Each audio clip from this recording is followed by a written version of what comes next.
if you were able to just wave the magic wand and make one big change to education, It's getting ready. what would that be? I would wave the wand to make all of the bad schools good schools. So that and do it in a real way, not move the cut scores. Just change their letter grade. Just change the letter grade. They would actually be real A's as we know them. No grade inflation here. I mean, I want kids to do their best. I want 100% proficiency in reading and writing and math. That's what I would wave my magic wand. Welcome to the Elevated Hope Project, a podcast celebrating stories of resilience, transformation, and second chances. This podcast is proudly sponsored by Elevated Education, serving students through innovative alternative schools like East Point High School, Accelerated Learning Center, and Elevated Academy. Today, we highlight the journey of Representative Matt Gress, a former teacher turned state leader whose path from a single wide trailer in rural Oklahoma to the Arizona legislator is nothing short of remarkable. His story reflects strength, hope, and the impact of perseverance and community support. Let's dive in. Okay, Representative Matt Gress, thank you for joining us. It's an honor to have you in our podcast studio. You have a significant part in policymaking in the education world specifically. So, honored to have you. We're excited to hear your story, and I'm sure our audience will be blessed by that as well. Thanks for having me. Yeah. So I'm going to try to give my shot at Representative Matt Gress's bio. And if there's any gaps or something I get wrong, we'll fix that through the story. And you'll hear nothing negative about me in that bio. No, too. No, I don't all think positive. So. There isn't anything There's negative. nothing. There's Yeah. nothing. Yeah. So you serve in the Arizona House of Representatives for Legislative District 4, which happens to be the district that Chris and I live in. The Fighting Fourth. Yeah, that's it. It's a great place to live. You are in your first term. No. Second term. Second term. Yep. And the next election cycle, you'll be going for re-election. Correct. Hopefully running for my third term, and I'm on my second half of the allowed terms in the House. So you can serve 4 terms. Got it. So it's almost amazing. I'm on the back half of my time. I know that goes fast because I remember it feels like yesterday you were in the governor's office. So yeah, but I'll get into that. You were raised by a single mother in rural Oklahoma, ended up being a Truman Scholar, and later earned your Master's of Public Administration from Syracuse University's Maxwell School. Earlier in your career, you worked for Teach of America, shaped by a commitment to educational opportunity and hands-on service. I think that's probably at the root of your passion for education, is being in that world. You taught English, is that correct? That's correct. All right. Your political career, I started with a governing board member of the Madison Elementary School District here in Phoenix. And from there, you were the director of the governor's Office of Strategic Planning and Budgeting. Then you were elected, and you were the chair of the House Education Committee, vice chair of the Appropriations Committee, and the chair of the Joint Legislative Audit Committee. That's a lot. Yes, if you want something done, you ask a busy person, right? I guess that's very true. Yeah. Or I'm being punished by the speaker. One of the two. One of the two. I don't know. Well, I think they work hard to put trustworthy folks in those chair positions to really drive policy that will work for Arizonans.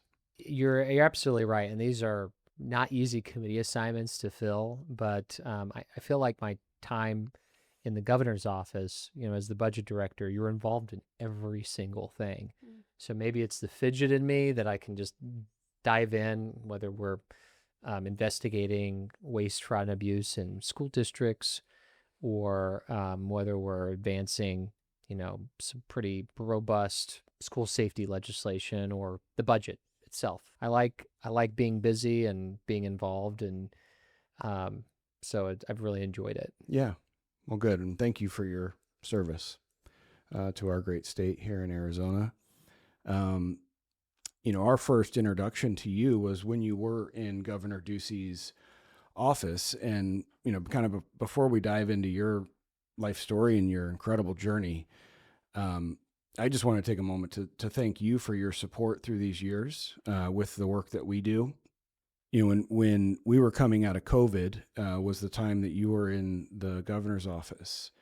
And, you and Governor Ducey seeing the need to figure out a way to get these students re-engaged from being quote unquote online school that had completely disengaged from that. They weren't working, nothing. That state's direct investment into an initiative that we were running to re-engage those students, I think, sent a clear message on the importance of our future here in Arizona with these young adults, these teens that just were completely disconnected from all educational opportunity.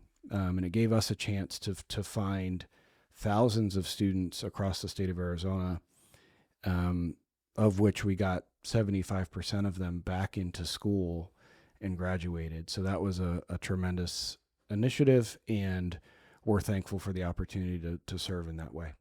Absolutely. And, there were a lot of mistakes made during the COVID-19 pandemic. Governor Ducey tried as much as he could within his power to keep as much of our economy and government open. He deemed a lot of things essential, much to the opposition of others who wanted to shut us all down. And I'll tell you one mistake that we did not make was bringing on organizations like Elevate to help us turn the tide, because we had a lot of school districts working against us and our efforts. We wanted to keep schools open because we knew the place for learning was going to be inside the classroom, the best place for kids, especially kids living in poverty, is the classroom. And, when the history books are written, I think they're going to show that,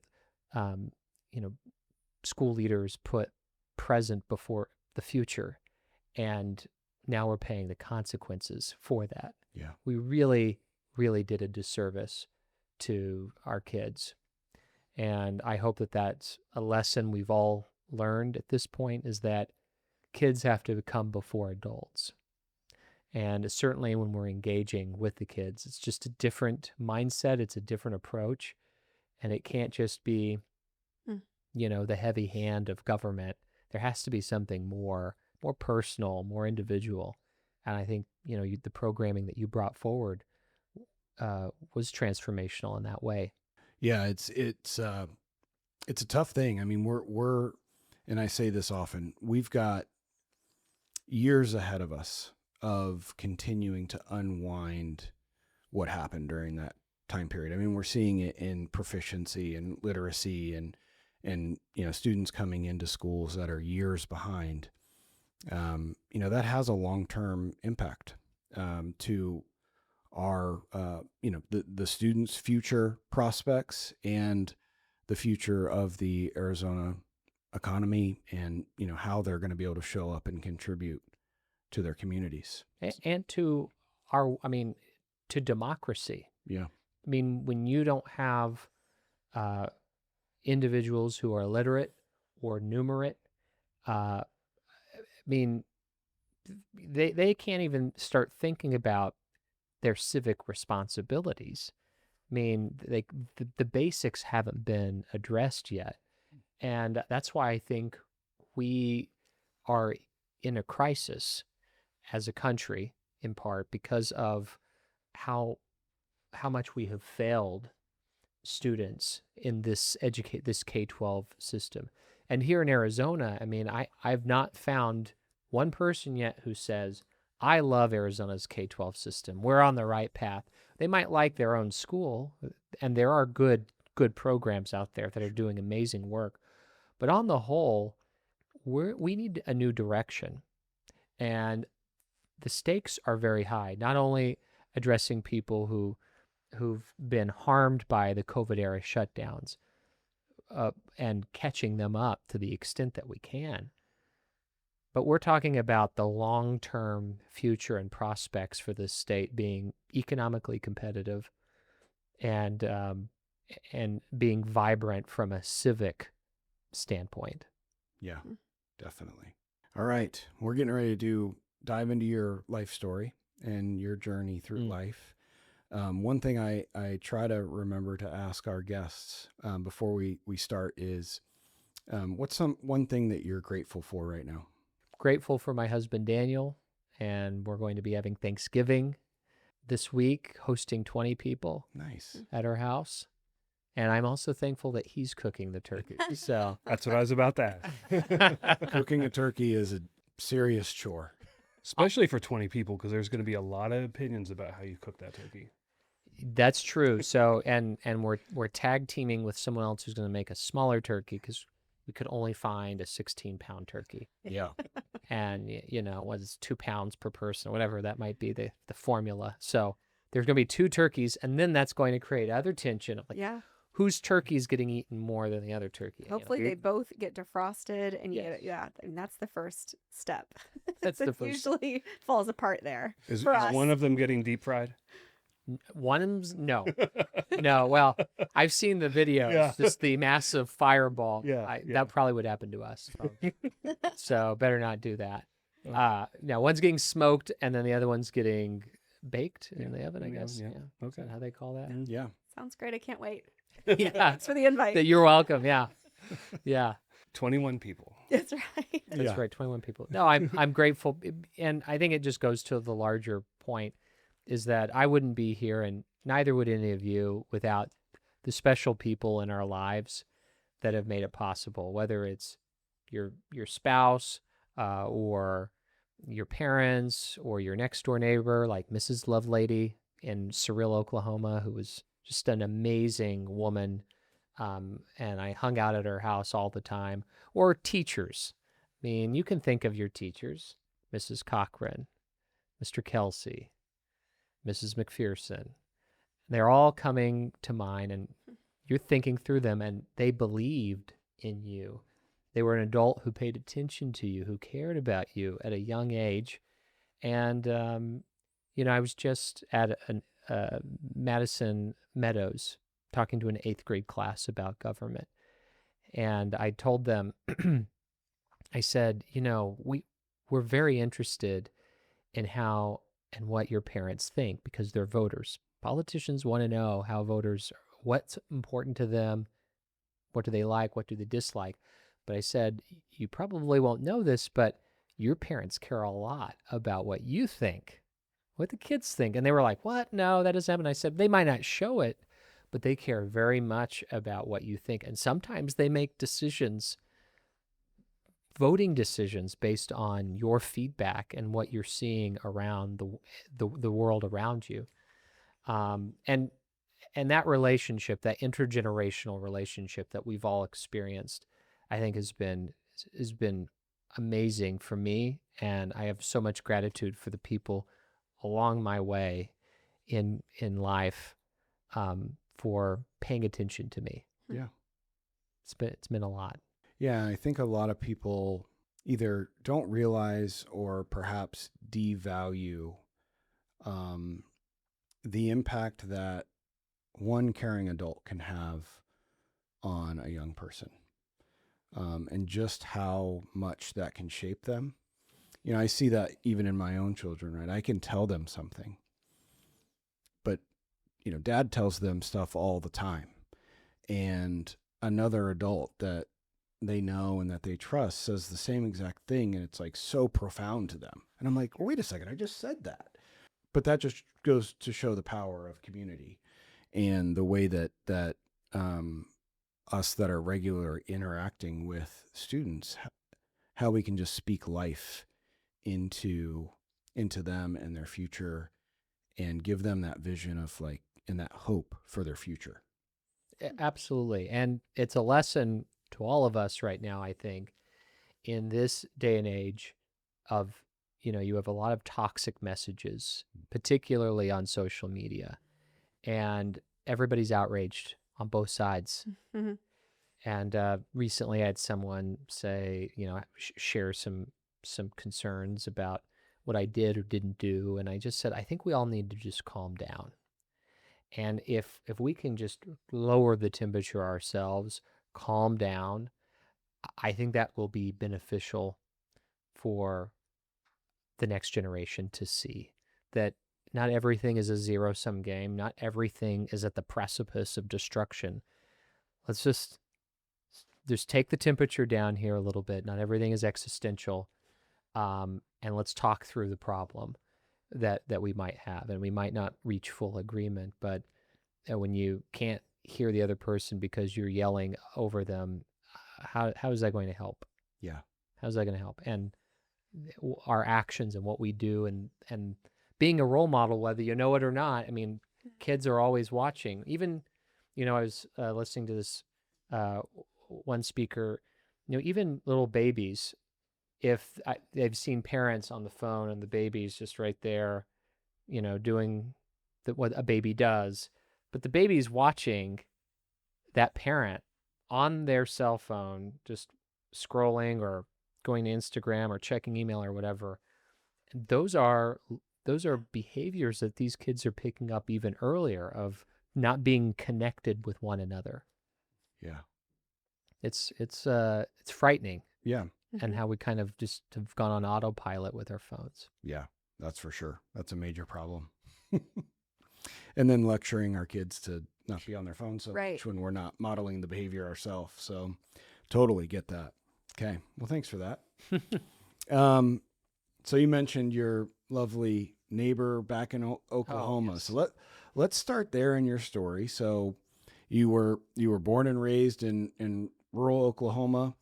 Town of 1,000 people, youngest of 4, single wide trailer house, like you mentioned. And, these small towns, they're like large extended families, and most of us in the town, I mean, most of us were not wealthy by any stretch. So I didn't necessarily feel dirt poor, which we were, because, we all were experiencing the same. I felt like we were all experiencing the same economy, the same life. And, when you don't travel outside of your bubble, things are what they are. But Mrs. Lovelady, Donnie and Janice Lovelady. What a Janice, great name, by the way. isn't that Yeah. great? Janice K. Lovelady. Mrs. Lovelady. She was a wonderful, wonderful lady.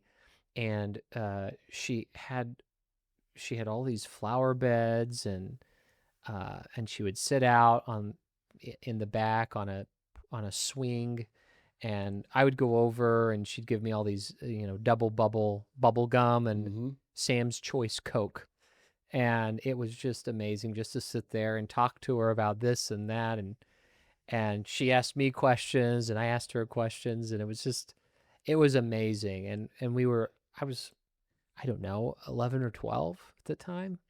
And we just kind of just synced up, and I'd always go to her house after school. She had cable, so we had antenna. Fancy. It's a big deal. So that's a big deal. And I loved professional wrestling. Okay. So a big professional wrestling fan.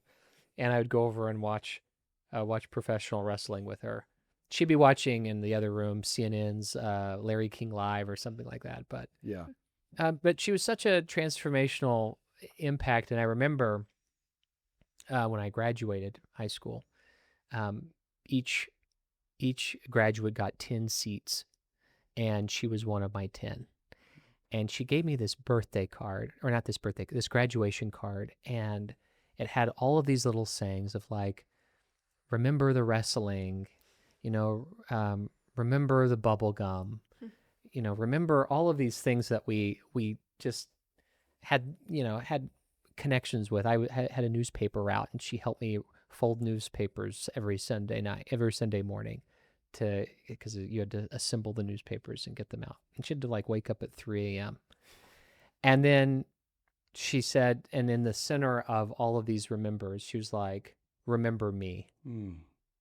And, that's just special. That's so special that she wanted to be remembered. And it's great that I can share a little bit of Mrs. Lovelady with all of you.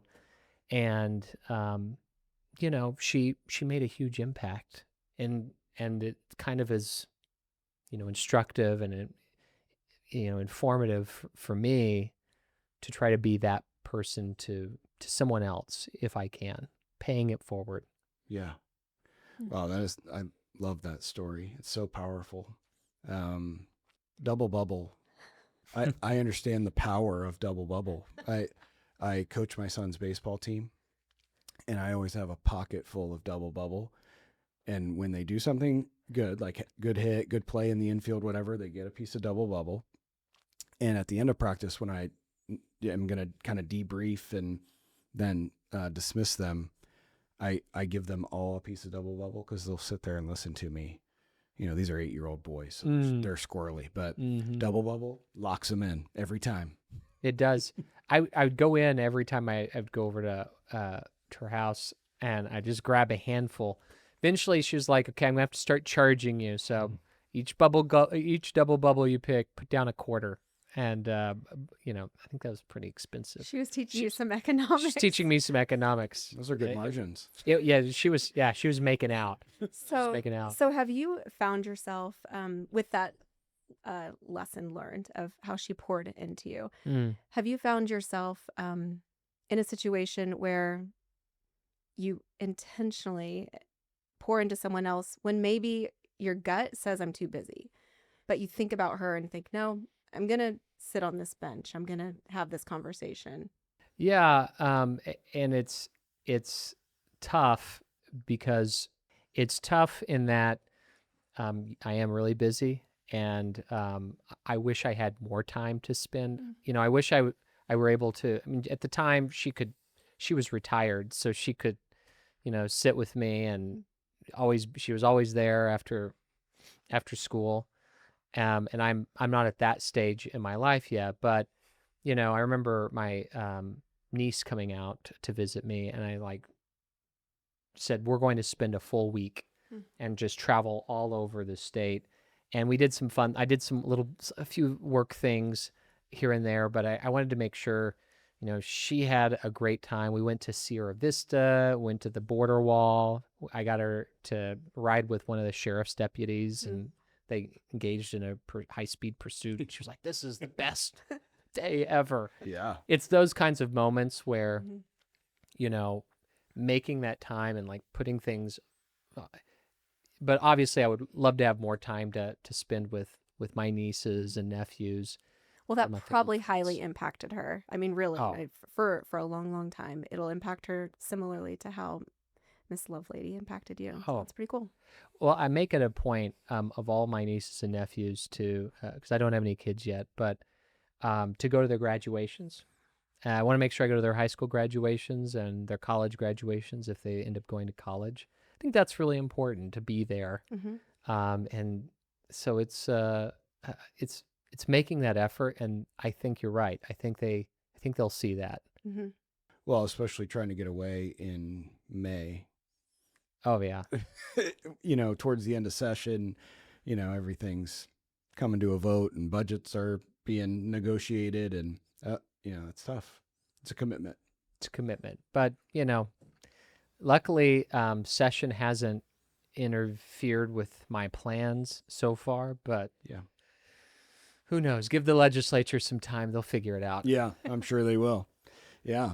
So anything about your upbringing in Oklahoma that has shaped how you approach your role in public service and even education policy?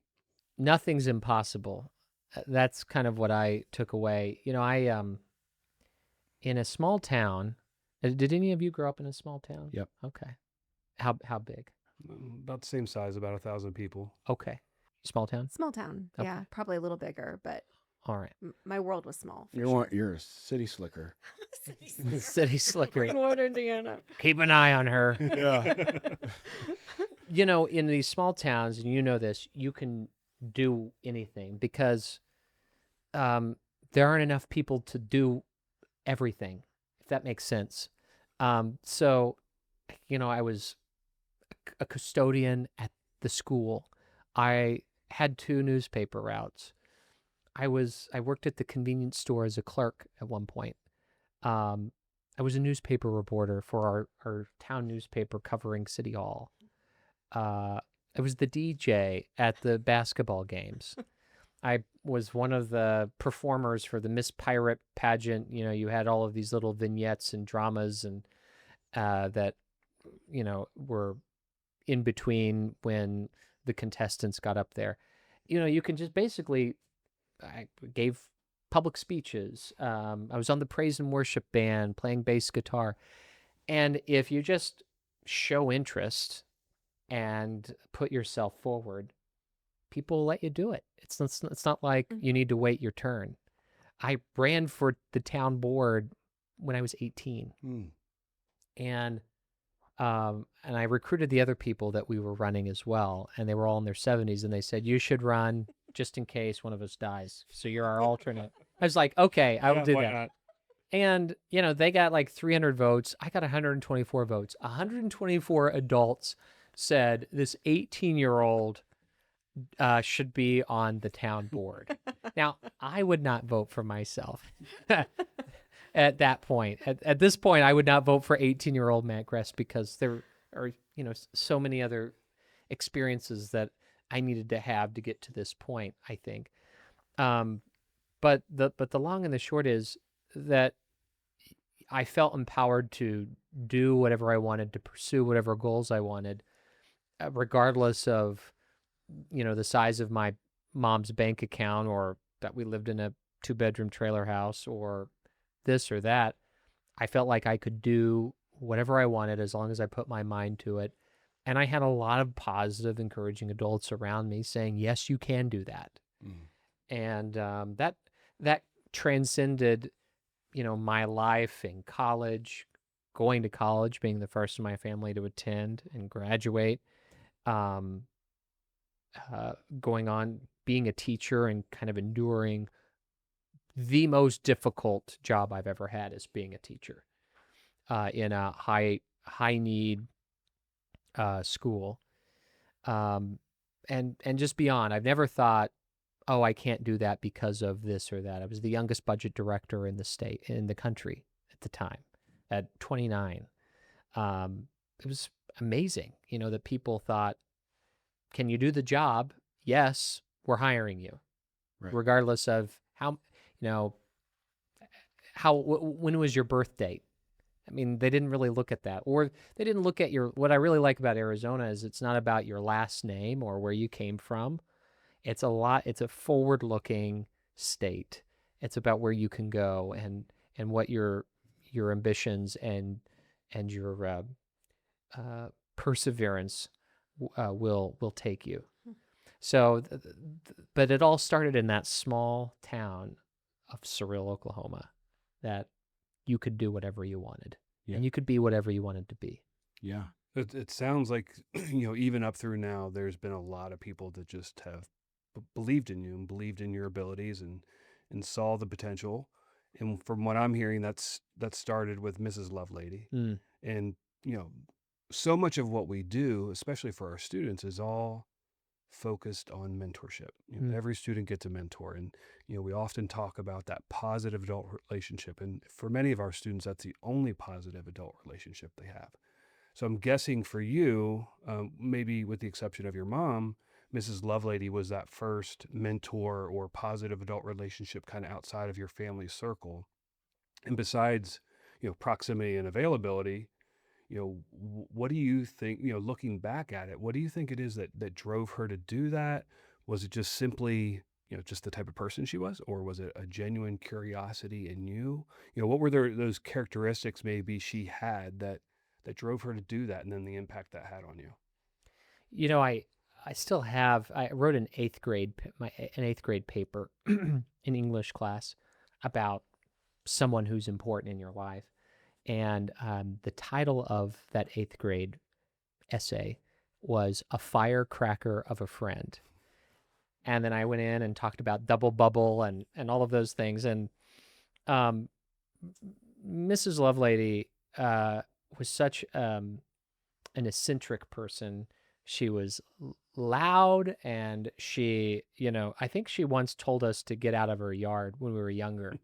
Like we were get out of my yard, and we had a goat in our house for a while, and the goat had gotten away and was eating Mrs. Lovelady's peonies, I think. So at first I was like actually afraid of her for very young, and then I started to like see her out there, and she was planting something, and I was like, I'm interested in planting, you know, uh, flowers or trees or bushes or whatever. And I'll go over and ask her what's her secret, because she's so good at it. And then it just kind of struck up that conversation of a shared interest. And I remember I bought this rose bush. It was this beautiful rose bush from Walmart. It's like $20. And she said, I can't believe you paid $20. That rose bush isn't going to last a year. And I said, okay, well, I'll bet you, I think we bet either $1 or $10. I can't remember. And sure enough, the rose bush lasted a year, and she paid up. But, there were just a lot of shared interests that, I mean, she was probably 66 or 67, and, a 12 or 13-year-old had this intergenerational dynamic. And I was always interested in the past. And she had all these stories to share about what Cyril was like in the 1950s and 60s, and, what it was like growing up. And, her last kid had graduated her youngest had graduated, I think, like in 1982. So, here I am in the late 90s. Maybe she did think of me as like her last kid, the baby of her family, and so did her kids think of me as their younger brother.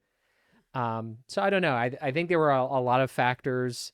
Her husband, Donnie Lovelady, was the former chief of police of the town, and he was a security guard. I eventually worked with him as a security guard at a chemical factory. Again, you can do whatever you want in these small towns. Why not? Why can't I be a security guard? But I don't know. There were just a lot of factors at play, but she really did care about me. I knew that, and enjoyed hanging out with me and just talking to me about current affairs, because I was also very interested in politics, and she just loved talking. She was a dyed-in-the-wool Democrat. Like, if she could have voted for FDR, she would have voted for FDR, and all throughout. And I took the Republican position, of course. And so it was a lot of banter back and forth. And I really loved that. Yeah. Loved that. That's great. Mm-hmm. Let's talk about your mom for a second. Single mom. Mm-hmm. Probably the hardest job in the world, being a single mother. I couldn't imagine being a single parent. How did she influence your mindset as you started to grow up, that curiosity that was within you? How did that dynamic play out? So my mom was a female drill instructor in the U.S. Army. Okay. So maybe that was one way that she kept us all in line. Fear. Heads will roll, she would say. Heads will roll if this isn't fixed, or if this isn't cleaned up by the time I get home. But she spent her 30s and 40s and 50s working at a shock and strut factory in a nearby town, Chickasha, Oklahoma. And I remember, she would always come home. She wore a black T-shirt, and she'd cut off the arms, so it was like a black tank top, black sweat shorts, or there would be sweatpants that she cut off, once they got worn out, and just covered in grease. And I mean, it was, I can still smell the smell. Think about a factory and machine parts. And she was a screw machine operator in assembling the the struts. And I remember going to her work, and it was like, take your kid to work day. We always wanted to see where she worked. And we went in, and she was showing us around all these machines and everything. And there was this big cart, a big yellow cart full of all of these metal components. And she was like, I have to push this around. And now she's like 5'4", 5'4", 5'5", 135 pounds maybe at her max. But I mean, like, she's a very petite woman. And this is heavy. Like, she had to like get like momentum to get the cart to start budging. I mean, it was really tough. And I can't help but think she had to do all of that work all day and then come home, and all four of us are sitting there, dinner and homework, or, getting into fights with each other, whatever that might be. And then she has to think about her bills and, all of these other aspects. I mean, it's just amazing. My takeaway from her is that just when you think you're out of juice and out of capacity, there's always more to give. And she gave far more than what anybody else, I think, could have given in that situation. But I also think her faith in God helped. We all went to church, whether we wanted to go or not. Get in the car, we're going to church. And that also instilled in us, I think, a good moral compass. And it was a place where she could relax and she could connect with God and with others who were really positive adults in our lives. And we were part of that safe network. And we had friends who also went to church with us. But she was a very strong woman in her heyday, and she's still strong now, just in a different way. And I think that was, also, you wouldn't be who you are without the certain childhood experiences you go through, the setbacks. Not everything was perfect, and it builds resilience. It builds independence and perseverance. Again, to know, like, when you feel like you're at your all, there's still more to give.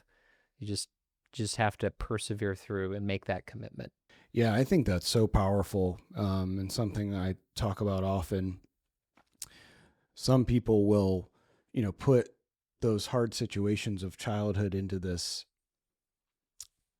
trauma category, right? And I'm not discrediting like real trauma that people endure, but those life situations and those circumstances are what shapes us, right? We're not victims of that, right?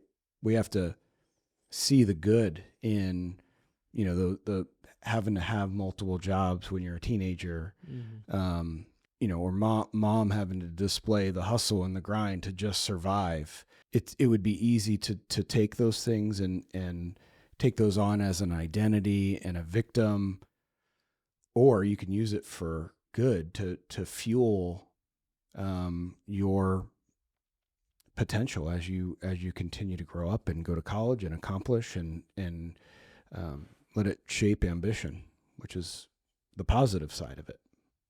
When used the right way. Yeah, you're absolutely right. And I really do think that we've created this permission structure to not reach our highest potential because of some trauma along the way. And every human is capable of doing great things. I believe that. Yeah. And when we set up, especially students, to think, your anxiety is going to keep you back. So let's focus on your anxiety before we can get to your ability to read or write.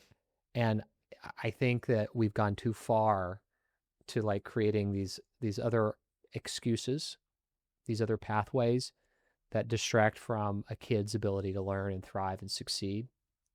Life is hard. There are going to be bumps along the way. We've all had them. And but that's not an excuse to just stop where you are and develop and grow at some other point in your life. Time is a forward moving concept, and we have to be prepared for that.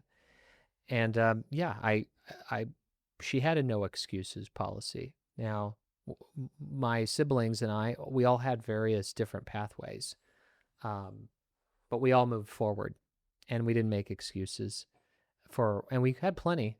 We had plenty. And I know that that's kind of harsh to say, but that's how I grew up. That was my mentality. And, I remember I was on the baseball team, and it was really hot one day. I was like, I don't want to go to baseball practice, Mom. She's like, you made a commitment. No excuses. You're going to be out there. And it was hot. Mm-hmm. But I'm glad and then I wanted to quit at some point, and she was like, nope, you're going to stay through the entire season. You made a commitment to your team. You're going to honor that commitment. And I'm glad that she's stuck by her conviction there.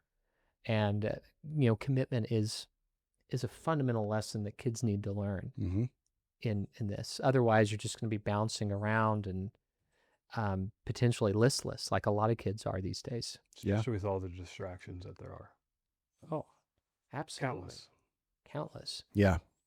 That's one of the common mottos in my house is we start what we finish. If you don't want to play it anymore, that's fine. But you got to start what you finish, or finish what you start. Yeah, had that backwards. Both are kind of Both true. are good. Yeah. Yeah. Can't finish if you don't start. That's right. Jeez. It's all perspective. Yeah. So let's fast forward a little bit. So you graduate high school in Oklahoma. Go to the University of Oklahoma. Okay. Go Sooners. Gotcha. So you're not a Oklahoma State guy. OS who? Understood. Yep. But in college, I was in this collegiate organization called Oklahoma Intercollegiate Legislature, or OIL, which is fitting because it's oil, and Oklahoma is a big oil state. And no coincidence, I'm sure. No coincidence at all. And it was formed in 1969 by then Oklahoma Governor George Nye, who recently passed. And he still stayed in touch with me after all these years. I'd send him little emails, and he'd send back like things in all caps. He died in like 97 or 98. So he was still there. He was still there with it. And all these college students throughout the state got together at the state capitol, and you kind of reenacted mock government. You had the House, and you had the Senate. You had mock or moot court, and then all these executive branch groups, and they would do things. I thought, wow, this is really cool.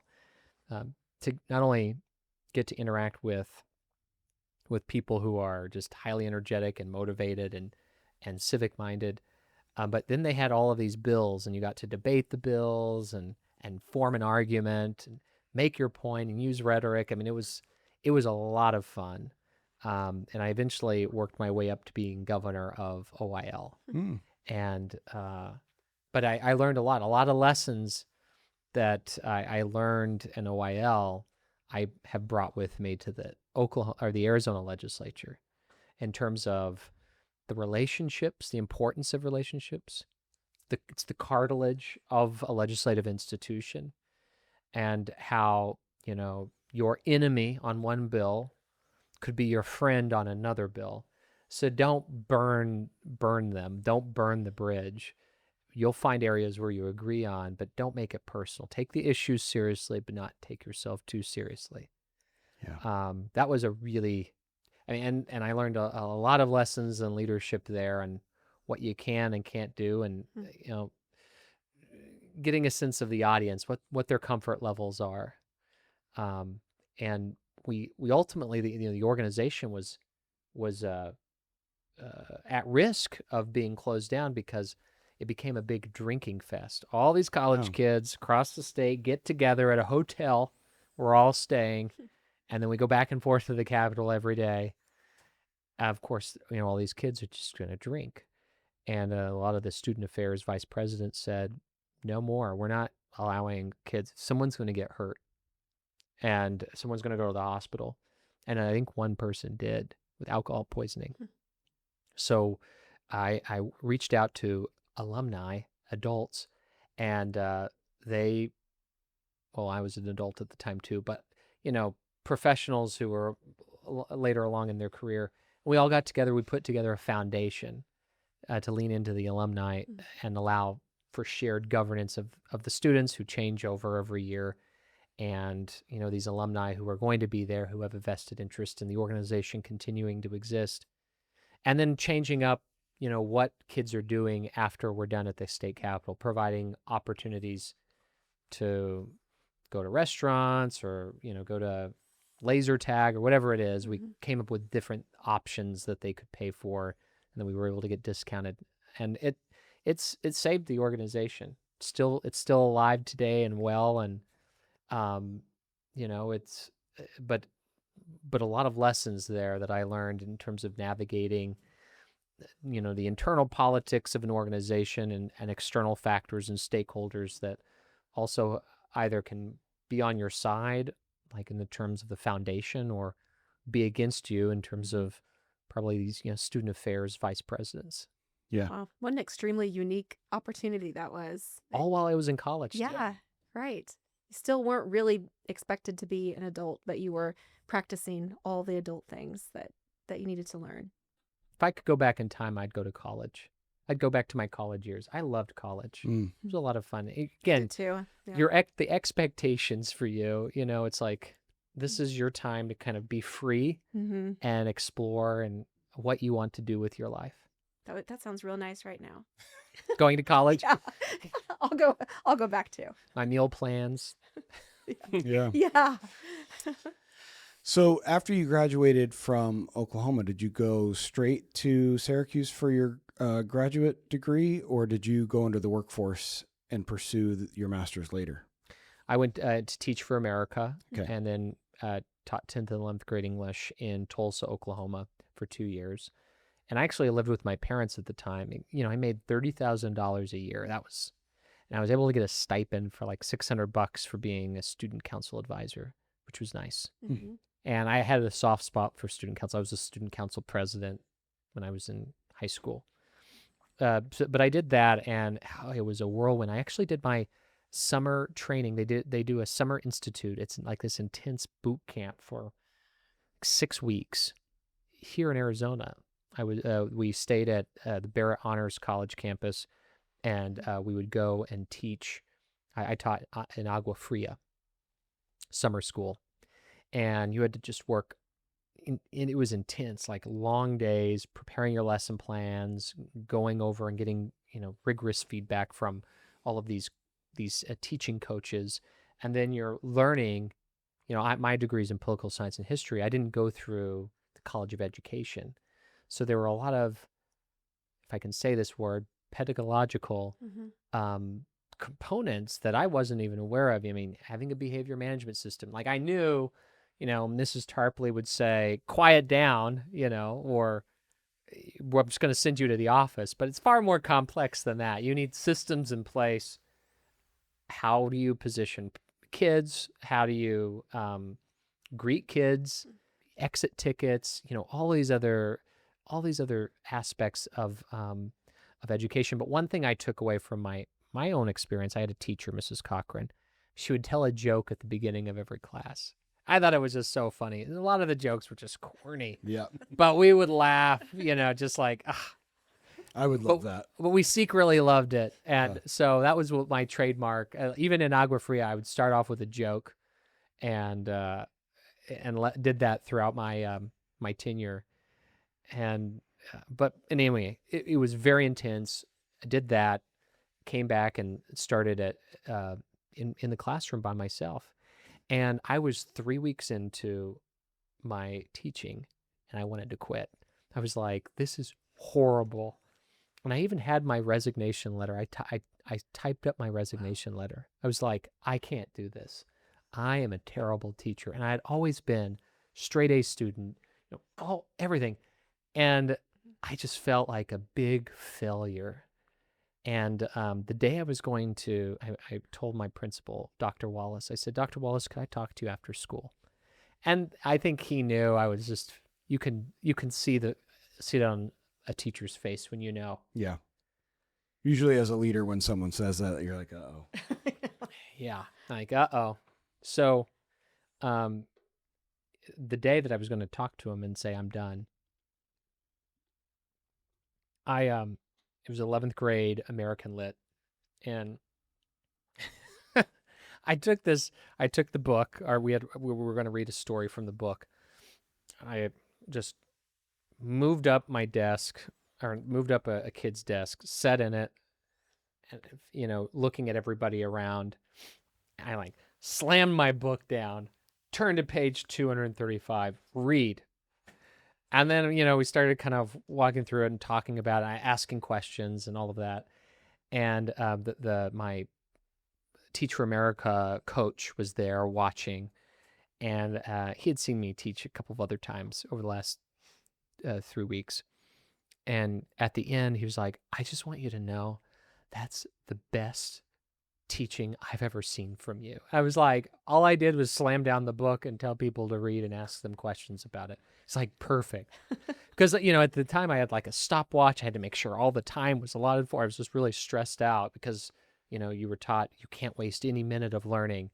And I think I was just so stressed that I kind of missed the point that it's having a conversation about this text and how it even relates to your life and what you think of the world.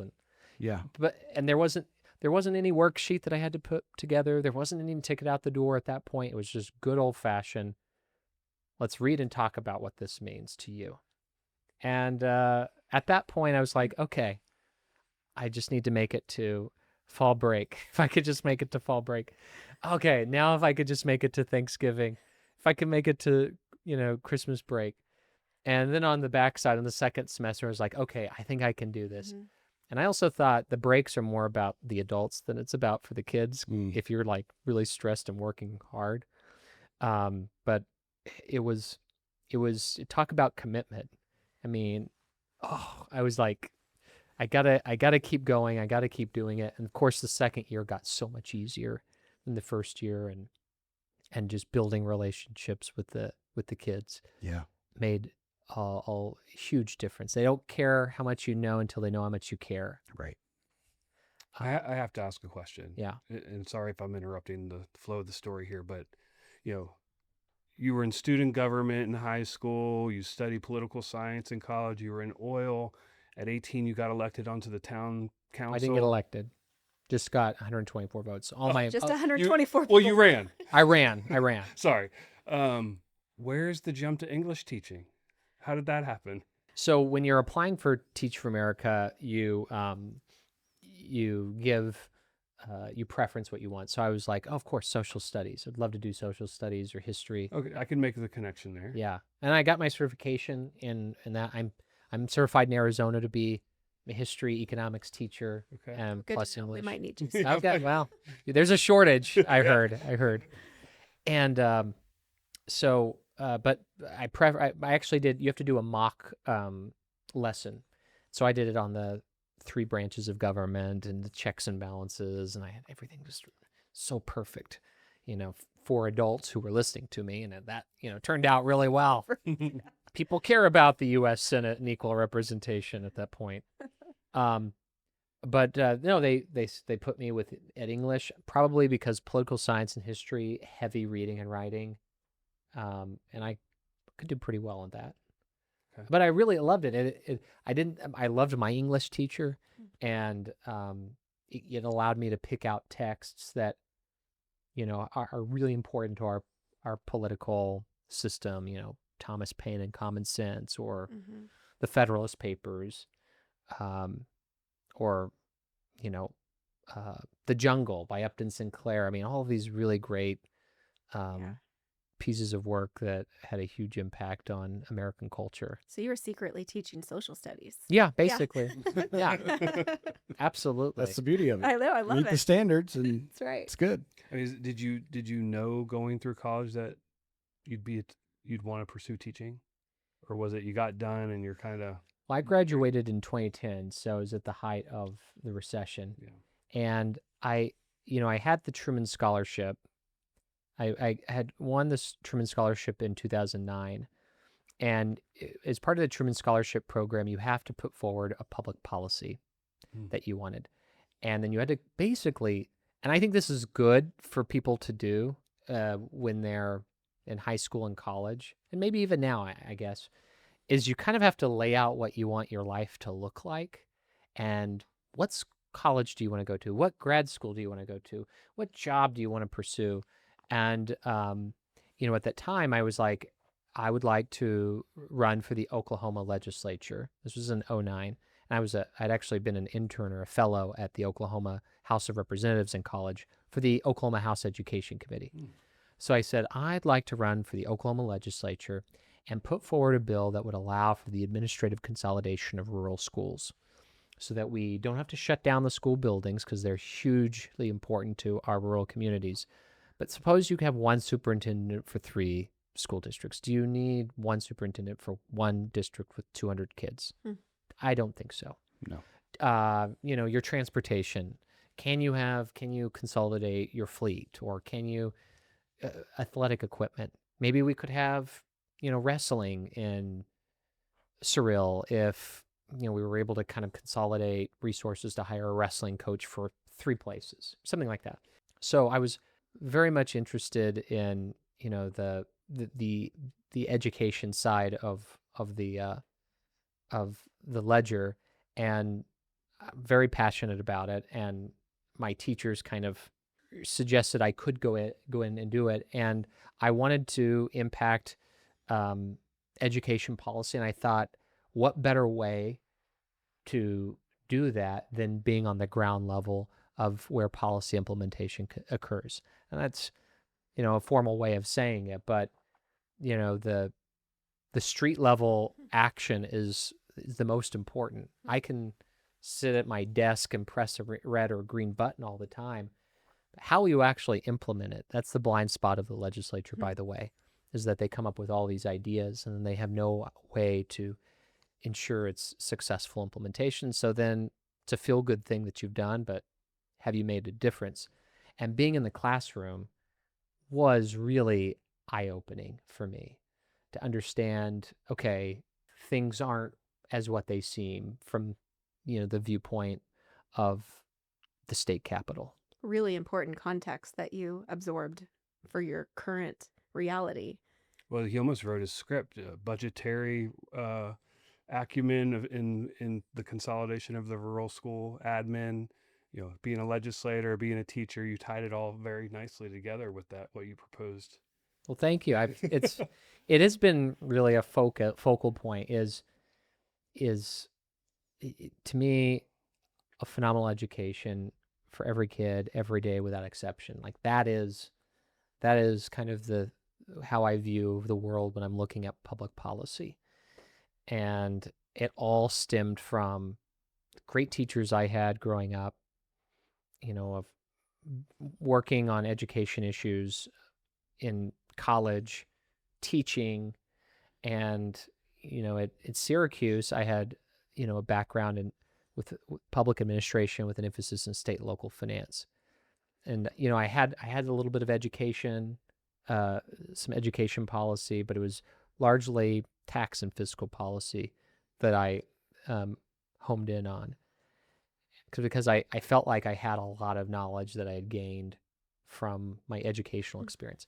But I'll also say, I think it's, just as an aside, in case you're interested in my thought, I do not think you should go from undergraduate to graduate school immediately. I think you I need agree. to get some real world experience. Yeah, I did the same. Yeah. And you can tell the students who went from undergrad to grad in the context of classroom discussions, and you're thinking, okay, I don't know how that's going to work. I was just having that conversation with my son who's getting ready to finish his bachelor's degree, and he was saying he might go get an MBA. Like, well, don't do that right away. It's going to be useless to you. You can't think through business administration if you've never worked. You have to have context. You have to have something to compare it to bounce it off of in your head. So, we'll see. We'll see if he takes my advice or not. Maybe if he hears it from you. Yeah, another adult. Yes. Another a trusted adult. You can be like, okay, all right, yeah, I'm going to take a break. The job market right now, it reminds me of the Great Recession. I think I read something that it's the toughest job market for graduates in like a long time because of AI and, the uncertainty in the economy. I mean, it's a tough go. But if you can get a job without, before, in between your undergraduate and graduate, I think it makes you appreciate grad school more because you're like, college is not real life. It is an alternate dimension that's amazing, which is why I'd like to go back to it. But then you're like, you work really hard. I mean, that the teaching stint was just, I mean, you every minute of your life, either you're grading or you're instructing or you're planning or you're talking to parents or you're in PLCs. I mean, it's just like grinding. So then I got to grad school and was like, oh, and it was intense as well, but not as intense as teaching. So it was like on vacation. Yeah. An expensive vacation. That's right. Yeah. That's right. So what brought you to Arizona? So I applied for jobs in Oklahoma where my mom lives and Arizona where my dad lives, and got my first job out of grad school here in Arizona. I applied and interviewed for two jobs at two places: the Joint Legislative Budget Committee, which is the nonpartisan budget office for the legislature, and the Governor's Office of Strategic Planning and Budgeting, OSPB, which is the executive budget office. And I flew out of Syracuse in March in a blizzard. Yeah. Oh, it was terrible. I arrived here, and you know what March is like in Arizona. Oh, yeah. I mean, It's the best. it's the best. I mean, the weather was perfect. We had dinner or had lunch at Chelsea's Kitchen out on the patio. And for the interview, they took us to lunch to Friday's Front Row at the time. Friday's Front Row at Chase Field, and the ceiling was open up. And I was like, wow, this is amazing. This is an amazing place, of course. And Richard Stabniak, another huge mentor of mine, who's the director of JLBC still, he offered me the job on the spot. And it was funny because, I was studying Medicaid expansion. This was, when the Affordable Care Act was getting implemented and had a number of different implications, including, if you remember, Governor Brewer brought forward a proposal to do Medicaid expansion. This was a huge deal because you had non-expansion states and expansion states. And it was like she crossed over the aisle to get Republicans and Democrats to support it. So I thought, I mentioned, I had studied Medicaid expansion, and I didn't fully realize when I went and interviewed that March of 2013 was when she was doing Medicaid expansion. It was this huge deal. And I remember Richard, one of the interview questions is, okay, I'm a legislator, brief me on a public policy issue like that I don't know much about. And I picked Medicaid expansion, unknowing they were taking it up, and far more complicated than I knew at the time. He was like, you did well. And yeah. You hit a grand slam on that topic. I tried. In hindsight, I did my best to scratch the surface. I had no idea of some of the issues that they were dealing with, but I tried to hold my own. Offered me the job, and it was the salary that I wanted, and I came out, but I moved out here July 3rd. It was like, oh.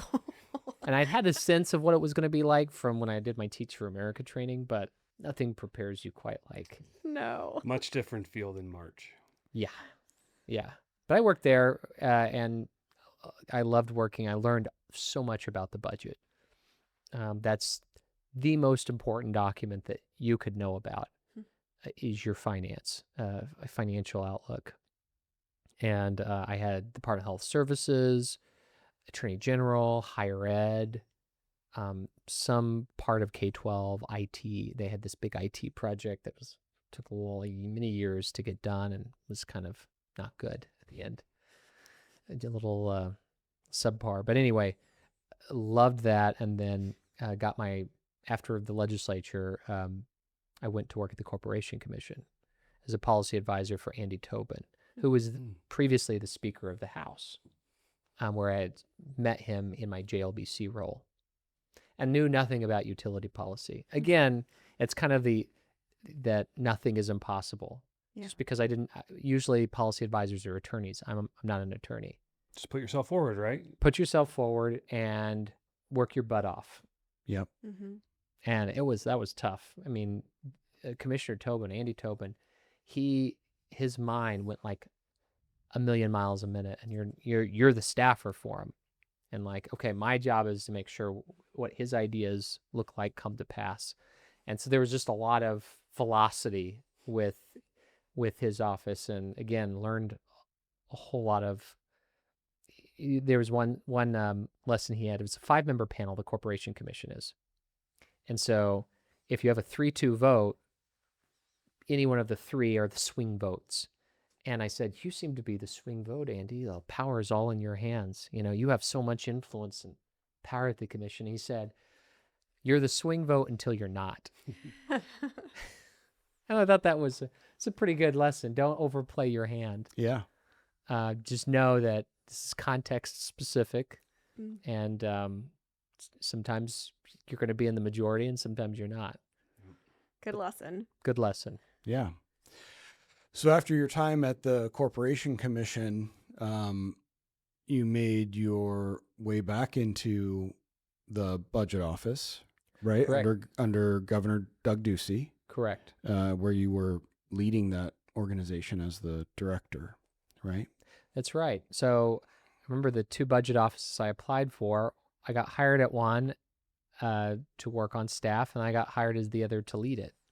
So I went from being an applicant to the office as an entry-level budget analyst, and they wanted to hire me, by the way, but I wanted a higher salary than they were willing to pay, which we overhauled that when I was director to be competitive, right, with other state offices. But yeah, I ended up getting appointed in 2017 to be the budget director, and that was a lot of fun, a lot of work. Yeah. I remember I worked, and I don't think I needed to have done this, but I felt like I had something to prove my first year, because that's your first budget, and you got to. I was very nervous about it. Like, this is maybe this is a little bit too far beyond. Nothing is impossible, but maybe this is maybe a little impossible. And someone asked me, "Well, remember the last time that you failed at something big? Tell me what that was." And I was like, "Well, I really haven't failed at anything, hugely consequential. I was able to figure it out. I mean, everybody has failures, no doubt about it. But, when everything's on the line, I just haven't had that kind of failure that, just was devastating and ruined me, Haven't had that experience yet. Hopefully that won't happen anytime soon. But I got in there. I worked on Christmas Day. I actually worked on Christmas Day. I shouldn't have, in hindsight. Nothing is as important as, right. working Christmas Day. Nothing is that important. But it was so much fun, getting to manage a staff of about 20 people, and so many smart people. They all had advanced degrees, and we just dug into the budget and put together some amazing packages for the legislature. Went through Red for Ed and the strike. Yeah. Wrote the 20 by 2020 plan. We went through COVID. We paid off our state buildings. What did we do? We sold them off. Yeah. During the Great Recession in order to get cash, and then we bought them back, and our credit ratings went up. We did these big credit rating pitches every year. And just huge growth in the rainy day fund, right? Rainy day fund. Oh yeah. The rainy day fund we put in $1 billion to the rainy day fund. It had like $400 million. Put in $1 billion over a 2-year period. Paid off lots of debt. at a higher rate than ever before. I mean, there were a lot of good things. And we were able to cut taxes. We put in the lowest flat tax in the country, 2.5%, Yeah. with triggers built into it. So I think Governor Ducey did a lot. And what I liked about his leadership style is that he was not a micromanager. Now, he was very clear on his expectations, very clear on those. But his view was, I've hired the skill and the talent to get what I want done, so go do it. Bring me the solutions, the solution set. If there's a problem, bring me options here, and I'll make the ultimate decision. But I want you to, I delegate. He delegates very well. Yeah. What's the one thing you're most proud of in your time during the Ducey administration? In terms of policy wins, yeah, I would say we increased spending on K-12 education at a faster rate than at any other time in Arizona history. It was under our watch that the per pupil spending, and it was always a major focal point of some. It used to be, we're still under 2007 levels when you look at the per pupil spending when adjusted for inflation. We surpassed that. And people have stopped using that point because we've moved on. We were able to solve that. So I would say the historic investments that we made in education, I think, were really important. Now, looking back on it, it was important, and I don't believe we'll ever check the box on investing in K-12 education. But I really think that it has invited a larger conversation about what we're getting for our investment. And right now, the results are proficiency scores in English and reading and math. They're not good. And so we've put the money in. The scores went the opposite way than how much money we put in. And I think policymakers now have to confront what other changes do we need to be making besides investing more money to get the outcomes we want for kids. Yeah, that makes a lot of sense. So the Governor Ducey termed out, and everybody kind of transitioned out of the governor's office and into new roles. And at that point, you decided, you know what, I'm going to run for the legislature. What was your motivation behind that? I mean, your story could very well explain that, just given your general interest. But to stay here in Arizona and be a policymaker here, what was the primary driver there? I don't like to walk past problems. So anytime I can have an opportunity to change something for the better, I'll do it. And politics is a lot about timing and luck. And I've had a passion in public service for a long time. I happened to be drawn into a district after redistricting that had 2 open house seats. So I thought, my talent and time and treasure have kind of intersected to make this possible. And I thought that I could do a good job and had some good ideas to offer. So I jumped in. Yeah. Good. We're glad you did. It was brutal. It was a 6-way primary up front. I remember. And it was crowded. It was crowded, and I was not the pick of some people that were running as a slate together, incumbents, but I ultimately, knocked thousands of doors, raised a lot of money to get my message out. And I think it was a message that Republican primary voters wanted and that ultimately the district wanted. I was the only Republican to win this in the general election. It was 2 Democrats and 1 Republican in the final results. Yeah. But my margins have grown ever since. So I think, getting rehired is a big deal for your second reelect. And so I'm hoping they'll rehire me again for a 3rd term. Yeah. Excellent. So you're steeped in education policy, which is one of your passions.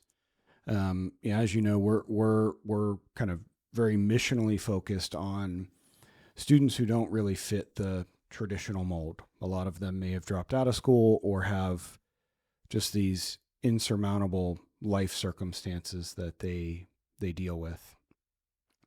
So the way that we classify that here in the state of Arizona is alternative education.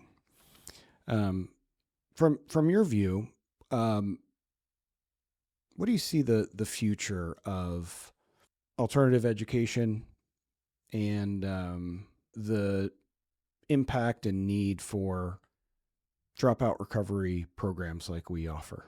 Well, there definitely has to be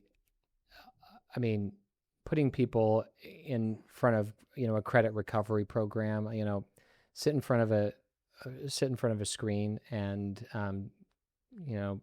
guess the answer until you get the right one in order for you to get your credit. I mean, I've seen some ridiculous credit recovery programs where, they're 80 credits short before graduation, and, in a day or two, they've caught up. They've gotten all their credits up. I mean, I'm just like, wow, that's something. I think that was in Tucson Unified School District. There has to be, what I really appreciate about Elevate is there is this human component to it. I mean, there is a human here that needs help. And we have a lot of unengaged, disconnected youth. We have a chronic absenteeism problem. 29% of Arizona students in K-8 missed 18 or more days of school. 34% of students in 9 through 12. That is devastating because when they're not in school, they're not learning. And there are a lot of other life issues that I suspect many of them are going through, that they need positive, encouraging adults to be that connection, to be that Mrs. Lovelady or the Mrs. Cochran or what have you, to help bring them back to know that there is hope and something at the end of the tunnel for them and purpose and meaning.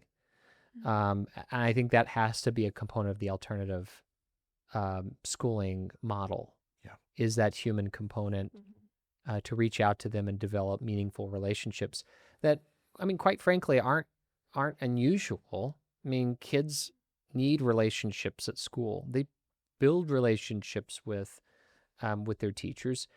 It just so happens that either they didn't get off to the right foot at a school, that the school wasn't meeting their needs in some form or fashion, or there was some other external trauma that happened that just didn't make that school a suitable place. Whatever the reason may be, you still have to connect with these people as people. And that's an important part of the system, not just sitting you in front of a screen and having you guess the right answer as much as possible. Yeah, I mean, in terms of our approach, mastery of the concepts that they're learning is critical. They can't move on, right? You're just compounding the issue if you're pushing them through. Like kind of what was happening right after COVID of like this automatic promotion, regardless of proficiency. That, if they were in the 8th grade, they were automatically going to the 9th grade. That's a really dangerous game that was being played. Maybe it still is. I don't know. But content mastery has to be at the center of that. And like Chris mentioned earlier, we believe that the secret sauce to the success of our programs, but also to address this chronic absentee issue, is it has to be mentoring. People who are intentionally cultivating the relationships, because it's that human connection that we all need. We were created for that connection, and to be part of a community, to have shared purpose and belonging and all those things that are so vital to our soul. And a lot of programs out there, they don't make that investment. They'll argue they don't have it in their budget, but it has to be prioritized if we're going to solve this problem as a state. That that mentoring layer, or whatever they want to call it, has to be there. One of the things that Chris says often, and I'm going to steal it from him, is students aren't showing up to do algebra. they're showing up for that mentor relationship, and doing algebra is a byproduct of that, because they don't want to let that person down. It's a natural thing. And then just being willing and constantly talking to the staff about constant pursuit. Or you could have super great connection and conversations for weeks and weeks and weeks, and then all of a sudden this kid's gone, not answering their phone, not responding to texts. It just has to be constant, and to the point of like, you're going to ghost me for a few days, I'm going to show up at your front door, and they need to know that's going to happen. Because if you show up at the front door and mom or grandma answers and they're not quite sure where you've been, that's not going to happen again. Right? And I would add too, multiple connections if possible, right? The idea of it not just hinging on that one relationship with a mentor, but the other adults, the college and career counselor, the wraparound services that we can offer. Much like your story, the more connections you built, the more relationships you built with all the adults, the more successful you are actually able to be in life. It exponentially multiplies. And with society changing, where they're not really getting a lot of that adult connection, maybe as much at home as they were 50 years ago, we just have to pile it on, even higher levels, pile it on from as many people as possible. Yeah. And I think one layer deeper, the mentoring and the constant pursuit and the multiple different adults caring for these students. And you kind of mentioned it, that, not just our students that are, in our alternative high schools, any student, they're going through some sort of life event.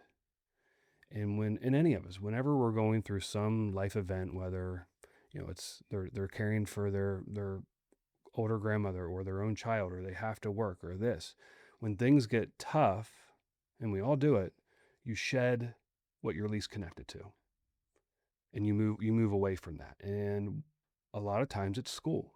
School's what these kids are least connected to. So when life gets hard, that's the first thing to go. They start ghosting their mentor or their teacher. They stop doing their assignments. All of a sudden they're absent for 10 days and they get dropped. But if we can make that positive adult relationship, and their mentors can make strides in their lives and pour into them, hopefully school's not the first thing they shed. Hopefully it's one of the last things they shed, because they're so connected, and they're realizing that positive adult relationship is so effective, and they're seeing the success in the classroom. They are having success in that algebra class that they just, through osmosis, they're learning it. Mm-hmm. Then things just go so much better, because we've made the effort to connect with them. It's the thing they're most connected to. Therefore, when life gets tough, they're still showing up. Yeah, and they run to it. Yeah. Which you can kind of imagine running to the adults in your life that you trust and are connected with. We all did that as kids. And a lot of times it was the teachers. You're like, I'm going to go to school because I had a rough night. And now it's the opposite. I had a rough night. I'm not going to school. Yeah. We've seen that in another program that I helped start for our young adults who've aged out of foster care. And I mean, talk about individuals who've experienced extraordinary trauma. So when they turn 18, we pair them not just with a success coach who's checking in with them every week. How are you doing on your plan of housing, transportation, education, career, self-agency, all the things that we've experienced in growing up and leaving the nest. We had our parents and loved ones working with us, having that success coach, but we also have a mentorship component. It is so vital to just know that you have these caring adults in your corner, rooting for you, cheering you on. And it's working, because the outcomes for these young adults aging out of foster care were terrible. High rates of incarceration, of homelessness, of drug addiction, you name it. I mean, it was just bad. And now with the structure in place of these adults supporting the young people, it's making a huge difference. It's making a positive change. It's not going to erase trauma. It never does. Trauma stays with you forever. But I think it does help these young adults learn how to deal with it in a productive way that can still allow them to succeed. Yeah, one of the things that we talk about, and this really came from someone asking me the question, what do you want your students to feel when they walk into your schools? And it's that they're loved, that there's hope for their future, and that they have an incredible amount of unrealized potential within them. Mm. And if you really think about it, those three things are really basic needs of human beings. And I think if any program, any school really wants to boil it down, how do you accomplish that at every school? And it may look a little nuanced or different, but how do you create a structure where students are loved, cared for, and they have hope, and that they can reach their potential? You said kind of early on that, and maybe it was before we started recording, but something along the lines of somehow along the way, education became more about the adults than the students. And we've found that if we can keep that focus of love, hope, potential, that really takes the view off of what's easy for the adults and more on what's important for the students. I know it's hard to capture love, hope, and potential in a policy, but there's definitely something there from a best practices standpoint, I think. Well, I mean, to me, it's a culture. Yeah. And the leadership of a school helps foster that culture, whether it's around discipline or the three tenets that you just mentioned. What we say, think, and do, and that kind of emerges from professional development or your teacher evaluations. Just the presence in the building, it really does make the difference. And the key is, how do you set up administrators for success to foster that culture? Certainly teacher prep programs, we can influence that about what we're teaching in our teacher prep programs. But I also think how we train administrators makes a great deal. And we got to connect those administrators with high-performing, positive, vibrant cultures. And what's the secret sauce there that you can bring to your own campus? Yeah. So in terms of a public policy standpoint, I think management matters. And what can we do to send the right incentives or investments to ensure that the staff who are on the ground level are getting the support that they need to be successful and to go in the right direction? That is that student-centered, student-oriented approach to education. So you're the chair of the House Education Committee. If you were able to just wave the magic wand and make one big change to education, He's getting ready. What would that be? I would wave the wand to make all of the bad schools good schools. So that and do it in a real way, not move the cut scores. Just change their letter grade? Just change the letter grade. They would actually be real A's as we know them. No grade inflation here. I mean, I want kids to do their best. I want 100% proficiency in reading and writing and math. That's what I would wave my magic wand. Now, what policy levers would I push? I mean, you have 120,000 staff, 60,000 teachers in Arizona in our district and charter systems. So it is steering a big cruise ship in a certain way. I don't want to say the Titanic because we are not sinking. We are not sinking. But it is a massive undertaking. And the state has somewhat limited levers to pull. And then you have to wait. And that's the most agonizing part. It was that in education, when you start out with a policy, you can't just switch mid-course because you have to see it play out. There are limited circumstances where like, wow, that was a mistake. Let's reverse course. But when you're talking about these larger systemic changes, it takes time to see whether they work or not. Fortunately, we have other states that are doing some amazing, exciting things, like in Texas and Florida, in Indiana and Wyoming, I think the Dakotas, where they are changing the paradigm of what we expect a K-12 system to produce. Not necessarily lowering the bar. I've had some people say, our kids suck on these tests. Why don't we just get rid of them? Are they even relevant anymore? And I don't think necessarily you get rid of tests because you're doing poorly on them. I think it's a really important metric to say, are we hitting the mark or not? Parents, policymakers, and kids themselves need to know. They really do. There needs to be some a way to figure out whether kids are thriving. But my hope is, looking at some of these reforms that other states are doing, can we import the good stuff into Arizona? And I see, like, for instance, Mississippi is doing amazing work around third grade literacy, one of the most key determinants of a student's academic success. Yeah. Amazing work. What are they doing there that we can bring to Arizona? Because right now, only 36% of our third graders are proficient in reading, and yet we retain only 1%. So most kids are going into fourth grade not on grade level, and it only compounds year after year. And that by the time they arrive at your school, some of these students, they are way behind in their reading aptitude. That's what I'm hopeful of, is how can we take some of these promising best practices that are 21st century thinking, kind of moving past the old ways of education, still holds people accountable, still provides the support schools need, but ultimately is setting up kids today for success.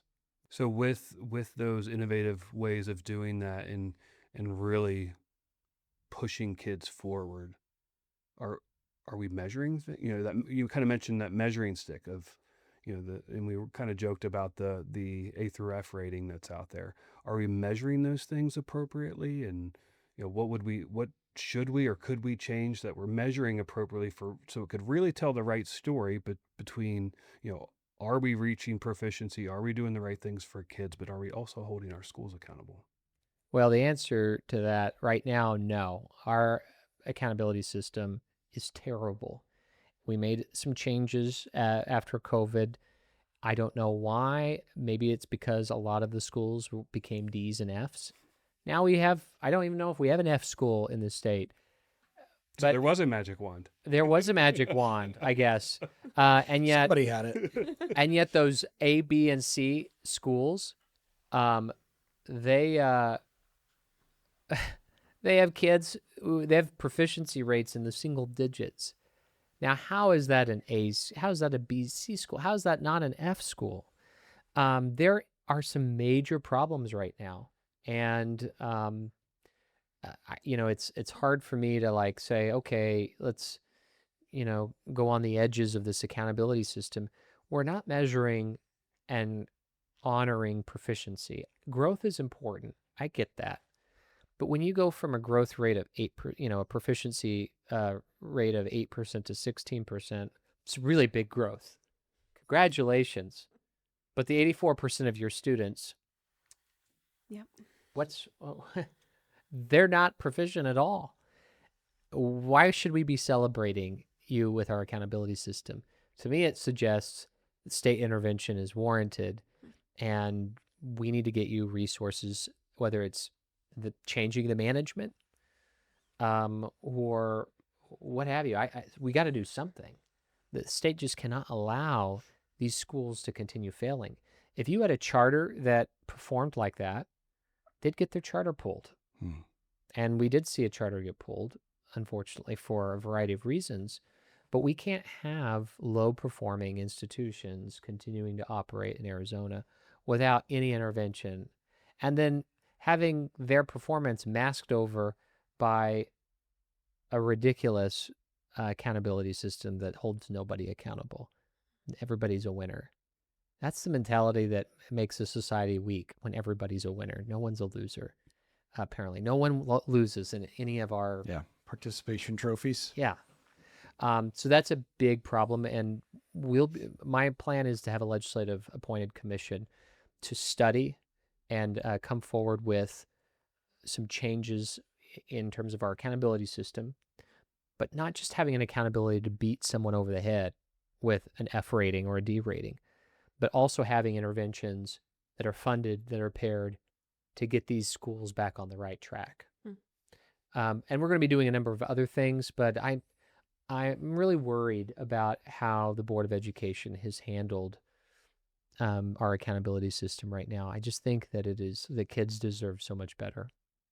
Yeah, that'll be, I'm sure it'll be an interesting session as always. We want the conversation. We Yeah. want the conversation. I'm We'll sure see that'll where be it a good goes. one. Yeah. I mean, just through conversation, I mean, that in itself moves the needle. How far, that's to be determined, but if it's being talked about. And it'll, for Indiana, for instance, I think it took 8 to 10 years to kind of go through the overall. And I mean, it's a big undertaking, to be sure. I mean, we're talking about the tool that measures what our future looks like. Should be very careful with that measurement. But we need to start the conversation.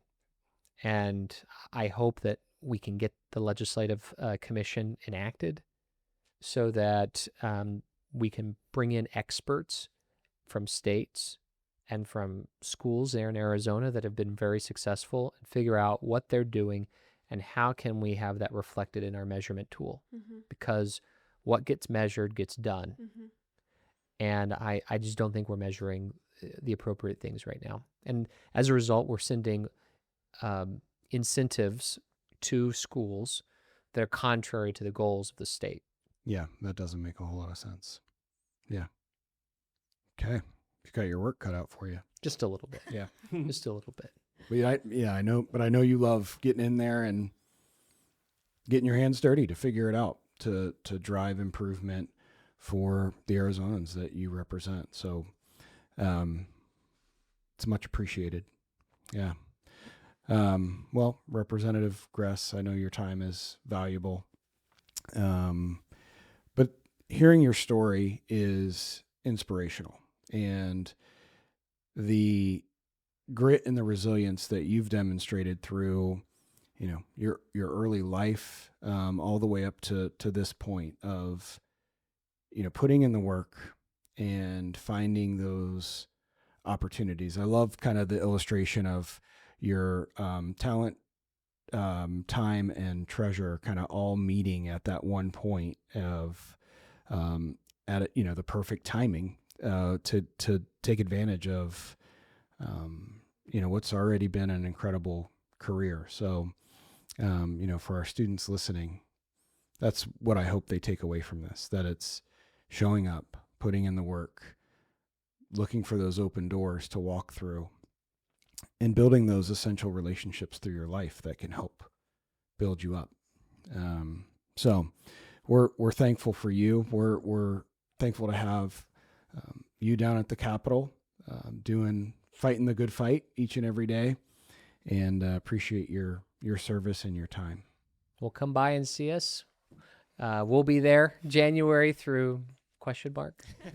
Hopefully sooner rather than later, but Yeah. it's a pleasure to represent the people of the 4th Legislative District and the people of Arizona, and I look forward to helping do more good things for the state, because this is such an amazing state, and we have amazing people, and I think they need their leaders to rise to meet their high expectations they have for us. Yeah. And in turn, I think that we can raise the bar for kids, families, Arizonans, and do good things. Yeah. Well, thanks again for your time. Yeah, Thank you. Thank you.